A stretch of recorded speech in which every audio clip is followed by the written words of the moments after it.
Laymen's evangelical fellowship స్థాపకులు దానియేలు గారు 1959వ సంవత్సరం డిసెంబర్ మాసములో చేసిన ప్రసంగము.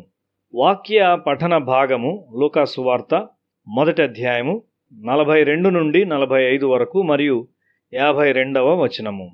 ఇక్కడ యవన స్త్రీ అయిన మరియ ప్రవచిస్తూ ఉన్నది. ఆమె కంటే ఎంతో పెద్దదైన స్త్రీ నా ప్రభువు యొక్క తల్లి అని ఆమెను పిలుస్తూ ఉన్నది. మరియ గౌరవించబడింది. ఆ విధంగా దేవుడు దీనులను ఘనపరచును. మరియను చూచి ఎలిజబెత్ ఆనందించింది. ఆమె పరిశుద్ధాత్మ భాషను ఉపయోగిస్తూ ఉన్నది.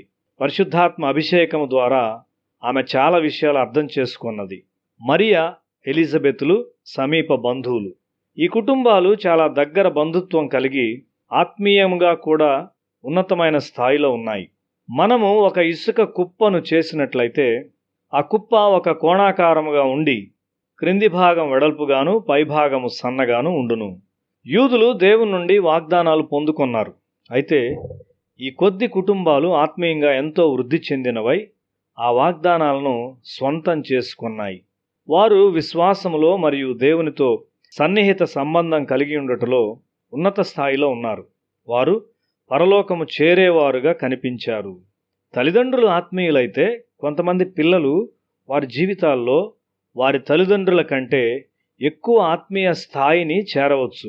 ఒక నిజమైన సహవాసము లేకుండా నిజమైన ఆత్మీయ ప్రజలను నీవు కలిగి ఉండలేవు. జాన్ వెస్లీ తనకు సలహాదారిగా దైవభక్తి గల తన తల్లిని కలిగి ఉన్నాడు. అతడు కళాశాలలో కొంతమంది ఆసక్తి గల విద్యార్థుల సహవాసాన్ని కూడా కలిగి ఉన్నాడు. ఆ ప్రార్థనా గుంపులో ప్రతివాని విశ్వాసము ఇతరులకు సహాయముగా ఉండెను. ఆ విధంగా వారు వృద్ధి చెందారు. అందువలన ఇంగ్లాండ్ అంతటా ఒక బలమైన ఉజ్జీవము వ్యాపించింది. ఇది మొదలుకొని అన్ని తరముల వారు నన్ను ధన్యురాలని అందురు అని మరియ చెప్పింది. అన్ని తరముల వారికి ఆమె ఒక ప్రాముఖ్యమైన వ్యక్తిగా మారింది. లోకములోని మనుష్యులు పరిశుద్ధ జీవితాన్ని జీవించుటకు యేసు శక్తిని తెచ్చాడు. ఆయన మనుష్యులకు దురాత్మల మీద శక్తిని తెచ్చాడు. ఆయన తన శిష్యులకు అపవిత్రాత్మల మీద శక్తిని ఇచ్చి దేవుని రాజ్య సువార్తను ప్రకటించుటకు వారిని పంపించాడు. యేసు ఈ లోకంలోనికి శక్తిని తెచ్చాడు. దురాత్మలు ఎల్లప్పుడూ పాపము చేయుటకు మనుషులను పురికొల్పుచుండును. హెబ్రీ పత్రిక 2వ అధ్యాయము 14-15 వచనాలు.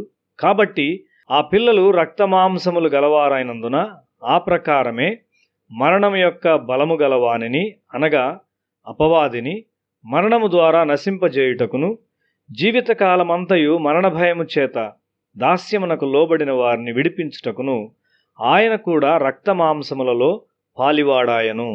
సాతాను నిన్ను మరణాన్ని గూర్చి భయపెట్టాలని కోరుచున్నాడు. అయితే యేసు మరణపు ముల్లును తీసివేశాడు.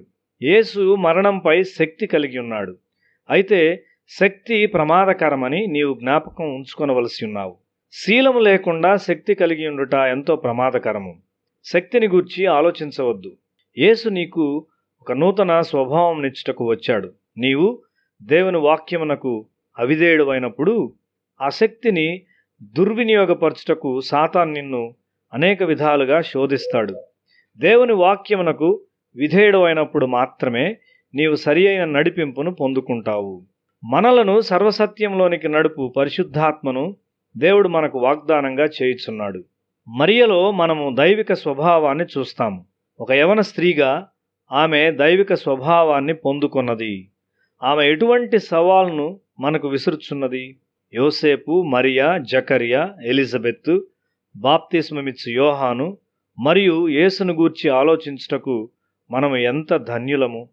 వారిని గూర్చి ఆలోచించినప్పుడు మనము పూర్తిగా మరి ఒక వాతావరణంలోనికి హెచ్చింపబడతాము.